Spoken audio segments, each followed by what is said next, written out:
với DA Code một lúc.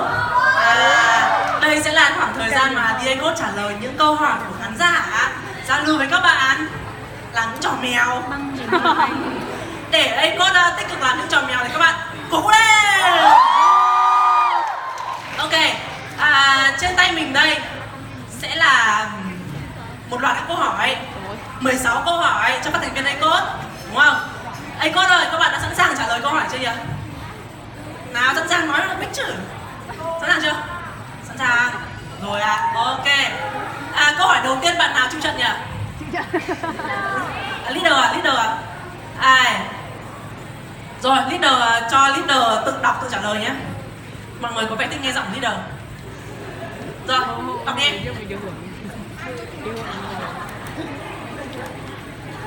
em. Câu hỏi là nếu có một siêu năng lực, mọi người muốn có siêu năng lực gì?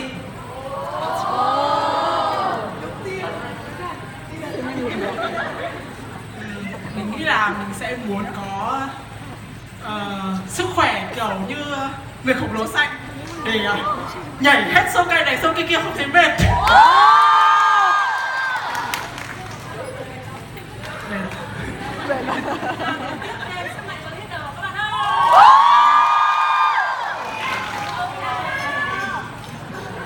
Vâng, leader của chúng ta muốn làm người khổng lồ xanh để có sức phục vụ các khán giả tiếp. Câu tiếp theo, thôi để leader nghỉ mình câu hỏi nữa. Câu tiếp theo này, câu thứ hai này. Có lý do đặc biệt nào khi đã 7 năm rồi và đa số các thành viên A Code đều là nữ? Nào, ai trả lời kìa?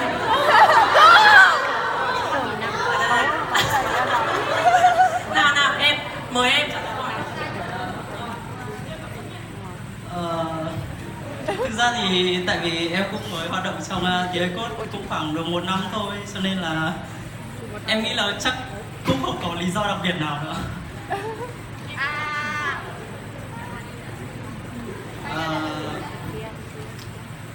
Thực ra việc là bạn nam duy nhất trong nhóm thì nó cũng không có nhiều vấn đề, nhiều khó khăn đối với em lắm, bởi vì mọi người luôn luôn rất là hòa đồng và chia sẻ mọi thứ với em như những người chị em vậy.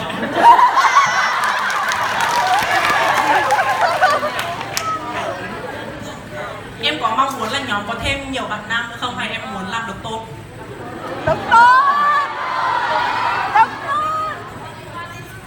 Nói thật thì em muốn làm độc tôn ạ. Khẳng định rồi đấy, đang sướng, không muốn nhiều trai rồi. Tiếp này, câu hỏi tiếp theo không biết bạn nào sẽ trả lời đây. Trước khi đọc câu hỏi là mình muốn bạn nào muốn trả lời giơ tay nào.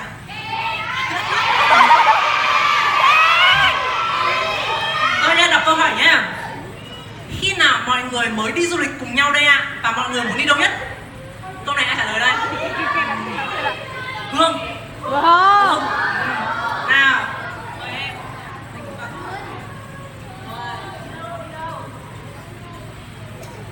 Khi nào mọi người mới đi du lịch cùng nhau đây ạ? Mọi người muốn đi đâu nhất?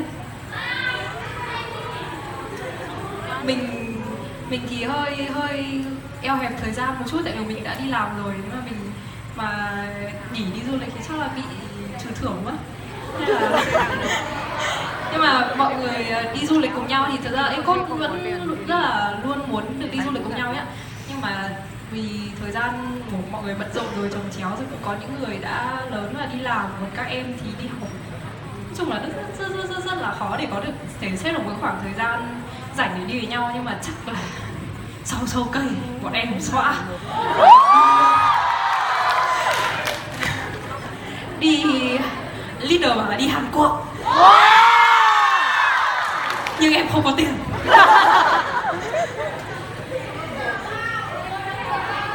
Ok, đấy, theo nguyện vọng của Hương là cả nhóm muốn đi Hàn Quốc.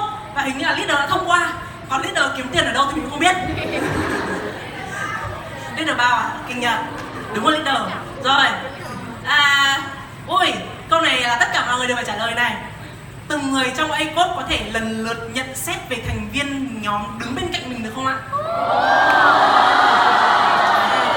Rồi, bây giờ là Ok. Rồi, sẵn sàng chưa? Sao nhở? Lúc mà Jim mới vào nhóm ấy thì mình còn tưởng Jim lớn tuổi hơn mình cơ. Tại vì kiểu Jim rất là lạnh lùng, xong kiểu lầm lý nói kiểu mà lúc nào mình kiểu sợ ấy. Nhưng mà sau đấy một thời gian khi mà hoạt động ấy thì Jim thực ra rất là đáng yêu, kiểu rất là năng nổ ấy, với cả kiểu càng ngày mình càng cảm thấy kiểu khả năng nhảy của Jim càng ngày càng tốt và ngồi thấy thế không? Sẽ là những cái nhân tố rất là hay ho mà mình rất mong là mọi người sẽ chú ý nhiều hơn đến các thành viên khác như kiểu Jin chẳng hạn.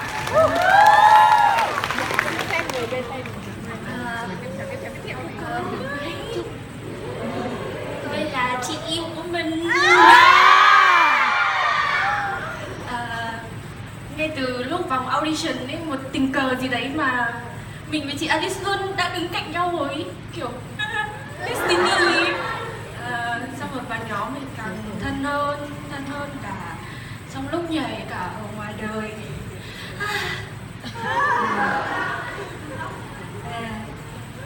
Em cảm ơn anh Cúc đã cho em gặp Alice. Cảm ơn em. Ok, VP thì ngay từ lúc đầu mình biết đến ACOT thì mình cũng ấn tượng với rất nhiều người trong ACOT và đặc biệt là Bi. Và đến khi mà mình gia nhập được ACOT thì mình lại càng ấn tượng hơn, bởi vì là Bi là một người rất là thân thiện, rất là vui vẻ hòa đồng với mọi người. Mà không những thế là nhảy rất là đỉnh. Nên là đối với mình thì mình rất là ngưỡng mộ Bi. Bi vừa là một người bạn, cũng là vừa là một người giống như kiểu là tiền bối rất là đỉnh. Đó là những cái ấn tượng của mình về Bi ạ.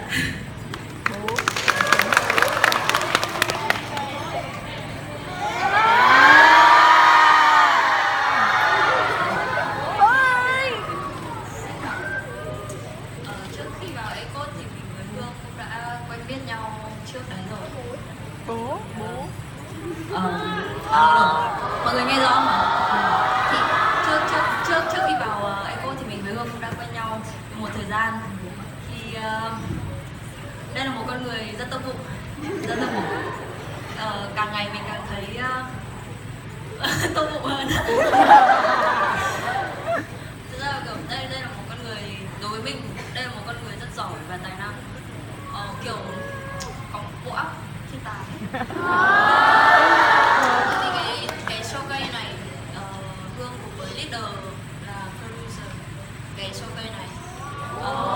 Đối mình thì đây là thế nào, cũng dùng từ đỉnh kiểu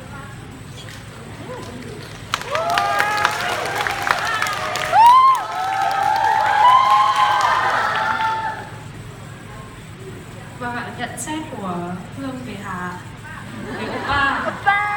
Oppa là international Oppa, international best friend. Đi đâu cũng có bạn thân mà ai cũng muốn làm bạn cùng.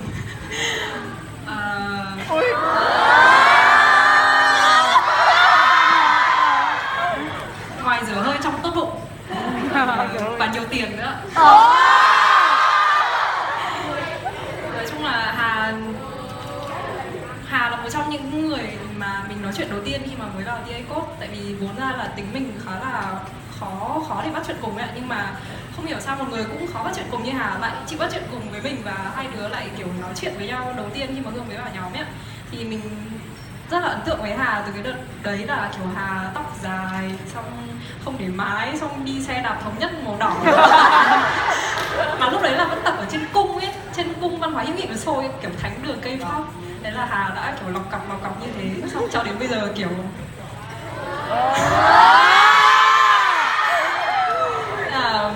kiểu chứng kiến quá trình trưởng thành của Hà ấy khiến cho mình rất là xúc động. Hà là một người em mà mình yêu quý và mình coi như ruột thịt luôn.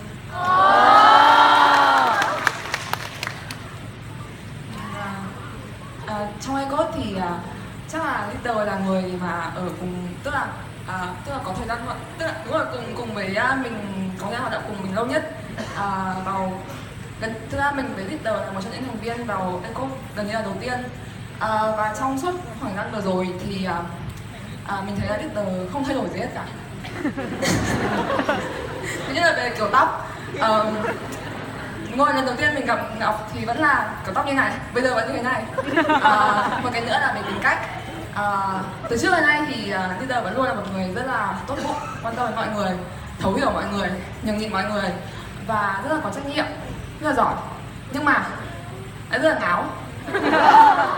Với cả một cái nữa là lần đầu tiên thì khi có một điều duy nhất mà thay đổi ở Ngọc ở leader, đó chính là nói là nhỉ, mọi người có thể thấy là đây là do mình thấy với cả mọi người đều thấy là so với lần đầu tiên là mọi người gặp leader cho đến tận bây giờ thì leader nói chung là tăng cân rất là nhiều. Trong như này thôi ạ, nhưng mà không thể đùa, không đùa đâu ạ. Cảm ơn thật bạn Ani ạ. Mình sẽ gọi là bạn Mai thôi ạ. Bởi vì trong nhóm thì mọi người hay gọi tên nhau cho thân thiết ạ. Thì thực ra là Mai từ lúc bắt đầu vào nhóm thì Mai cũng để lại cho mình ấn tượng là Mai hơi ít nói. Với cả cách sinh hoạt của Mai thì lúc đầu là cảm thấy nó hơi khác nhóm. Thực ra thì qua thời gian hoạt động với nhóm thì và qua cách mà Mai hoạt động làm việc cùng nhóm thì em mới cho thấy là cái mặt tích cực của J-Code đã ảnh hưởng đến em rất là nhiều, và em ấy cũng đã thay đổi cũng như là tiến bộ rất là nhiều trong thời gian qua. Thực ra đợt này là Mai cũng đang bị ốm khá là nhiều ấy, nhưng mà Mai rất là cố gắng để luyện tập cho show cây lần này. Thì mọi người hãy cho một tràng vào tay cho Mai.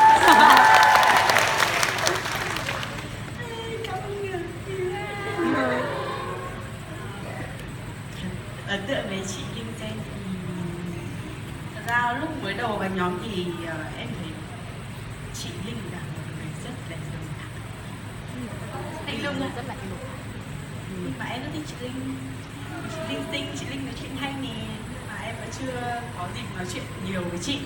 Mong là sau này em với chị có thể có thời gian nói chuyện nhiều hơn, chia sẻ nhiều hơn. Hey, chị Linh.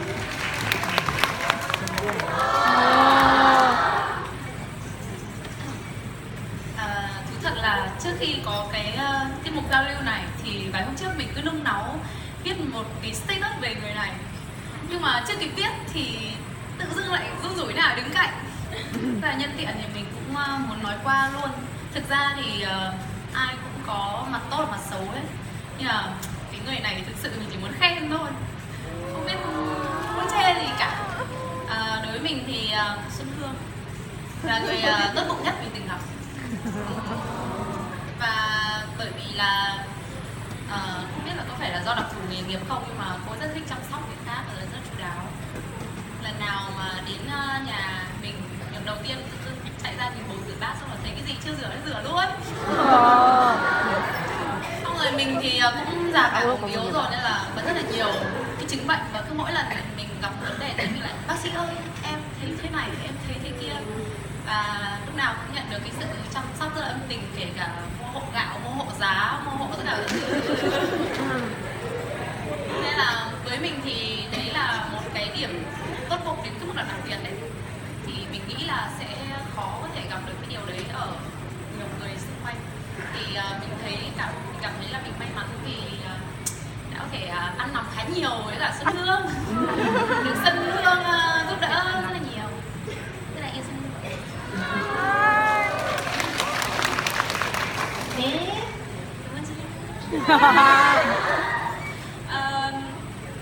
Cho mình hỏi một chút là lúc nãy mọi người xem intro ấy ạ, mọi người nhận xét như thế nào về Hà Nội? Hà Nội Vui không ạ? Có vui không ạ?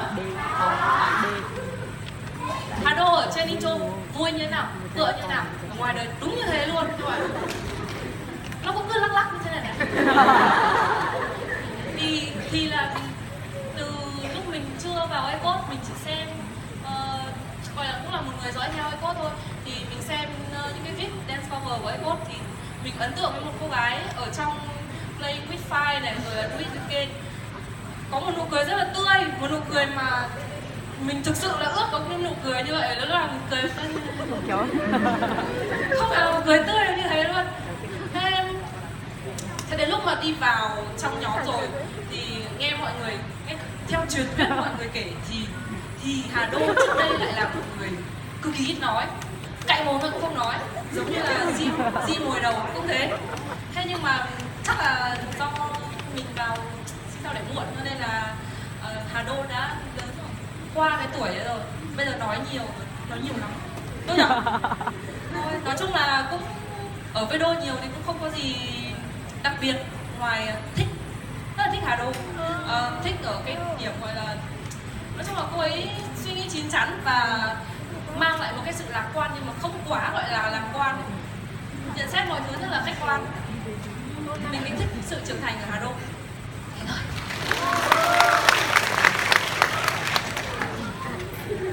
Cảm ơn y tá trước ạ. Tiếp theo mình muốn nhận xét về phần này. Bây giờ trong ECOS các bạn biết thì có một loài gọi là loài hà đúng không ạ? Thì đây là một thành viên bé tuổi nhất của loài hà, gọi là hà bé. Rất khác với chị hà lớn, với chị hà nhỡ thì hà bé rất là sexy. Khi hà bé nhảy thì nó là thần thái rất là tốt, là mình bị hà bé thu hút ấy. Về đến lúc hà bé nhảy thì cũng là chiều cao không phải là vấn đề. Mặt khác thì em ấy rất là ngoan, bé là rất là ngoan, đồng thời cũng rất là có đam mê nhảy, cũng là khi mình nhảy thì cảm thấy là quên hết mọi xung quanh luôn á. Mong là ngoài ra thì hà bé còn rất là nhiều cái gọi là tài lẻ mà mọi người chưa thể khám phá ra hết được ấy. Nên là mong là mai sau em có thể hiện nhiều mặt hơn để các bạn thấy phát triển hơn trong sự nghiệp nhảy của mình.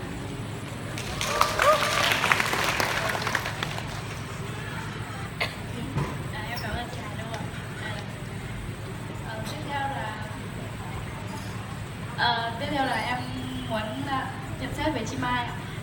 Em và Chi Mai thì vào cùng một đợt audition và đã ở bên nhau được 1 năm rồi. Thì ấn tượng đầu tiên về Chi Mai là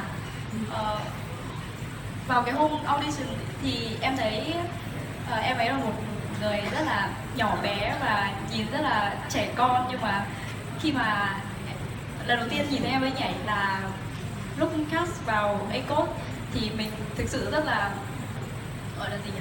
Rất là bất ngờ, bởi vì em ấy nhảy rất là mạnh mẽ và uyển chuyển, thấy rất là giống Jimin ấy. Nên là mình rất thích, và lần đầu tiên lúc mà mình nhìn thấy em ấy nhảy thì mình biết chắc là em ấy thuộc về ECOS rồi.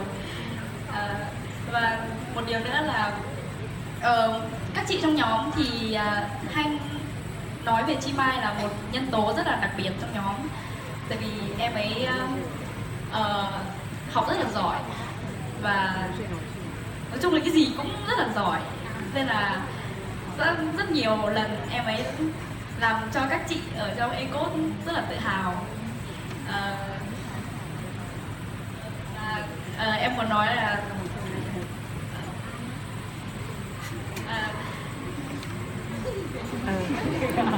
chị Chia hãy cố gắng theo đuổi đam mê của bản thân, cố lên. Em cảm ơn lời nhận xét của anh, lời trò chuyện của chị. Thì em xin được nhận xét về anh Du. Thì anh Du cũng là một trong những người trong cùng đợt audition của em. Thì đầu tiên là em thấy anh ấy lạnh lùng cực, xong rồi em cứ tưởng là em sẽ không bao giờ có thể nói chuyện được với anh Du, nhưng hóa ra anh lại là một người rất vượng. Rồi hồi đầu em rất ấn tượng với anh, bởi vì thứ nhất là kiểu anh là một người con trai, anh không phải là con trai, tại vì anh có thì thường có rất nhiều nữ và anh là người con trai đầu tiên trong nhóm, nhưng mà anh kiểu em thấy anh kiểu hòa nhập với mọi người rất tốt ấy, với cả là cái kỹ năng nhảy của anh đã kiểu em rất ấn tượng với anh ngay từ đợt đầu và đến thời điểm hiện tại. Em xin hết.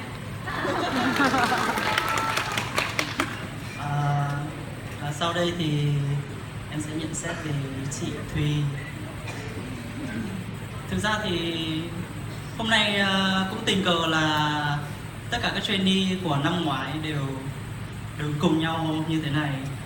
Bọn em thì cũng đã quen biết nhau được cũng có lẽ là hơn 1 năm rồi, và chị Thùy cũng là một trong những người mà em tiếp xúc đầu tiên khi mà mới bắt đầu trở thành trainee ở trong The A-Code.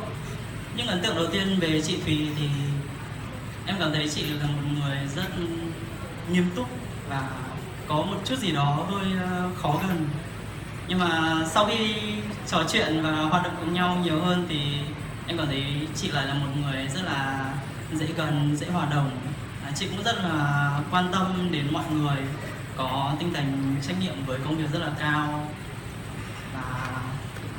Và cũng như mọi người khác thì luôn ủng hộ và chăm sóc em rất là tốt.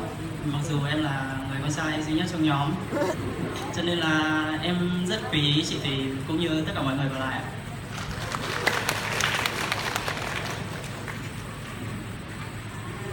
Mình có nhận xét về Kim Khánh. Lần đầu tiên gặp Kim Khánh thì thấy một cô gái rất là Tây, rất là sexy. Sau khi vào nhóm thì biết là Kim Khánh rất là quan tâm đến body của mình, rất là trau chuốt, giữ gìn vóc dáng, nên giờ Khánh rất là đẹp, Vì Kim Khánh với mình cùng vào nhóm A-Code cùng một đợt audition, nên là chúng mình cũng tiếp xúc rất là nhiều với nhau. Kim Khánh là một cô bé rất là vui tính, hòa đồng, rất biết giúp đỡ người khác, giúp đỡ mình rất là nhiều. Một cô bé khá là nhạy cảm. Mong là trong thời gian tới em thật là khỏe mạnh để cùng A-Code chiến đấu tiếp. Yêu em.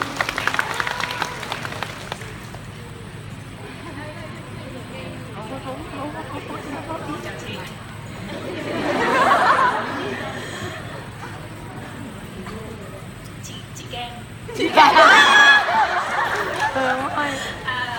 Lúc mới vào nhóm thì ấn tượng đầu tiên của em về chị là chị ấy rất là ngầu, rất là tài năng.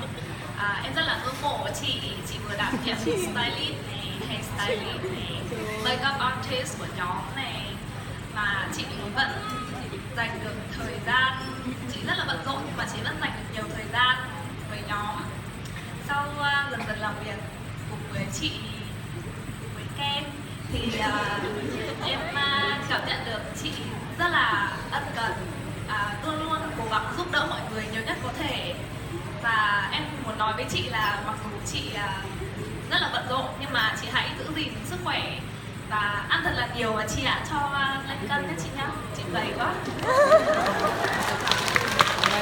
Vâng, và xin cảm ơn lời chia sẻ của tất cả các thành viên. Wow, rất là dài đúng không ạ? Thôi bây giờ mình hỏi nốt một câu cuối cùng thôi, là các bạn fan rất muốn biết là thế A-Code có ý định đặt tên fandom không ạ? Mời leader, mời em trả lời.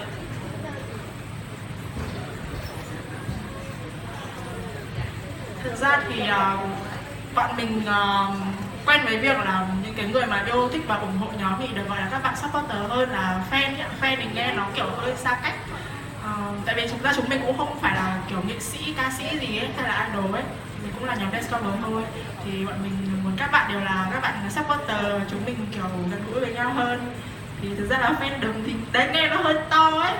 Thì các bạn vẫn là supporter yêu quý của A-Code đấy ạ. Wow. Thực ra thì đang nghe trộm Hương nói là Hương muốn đặt tên fandom là khán giả. Nhưng mà hình như có lẽ nó hơi thô quá nên là thôi gọi là supporter. Vâng, rất cảm ơn The A-Code và màn chia sẻ vừa rồi.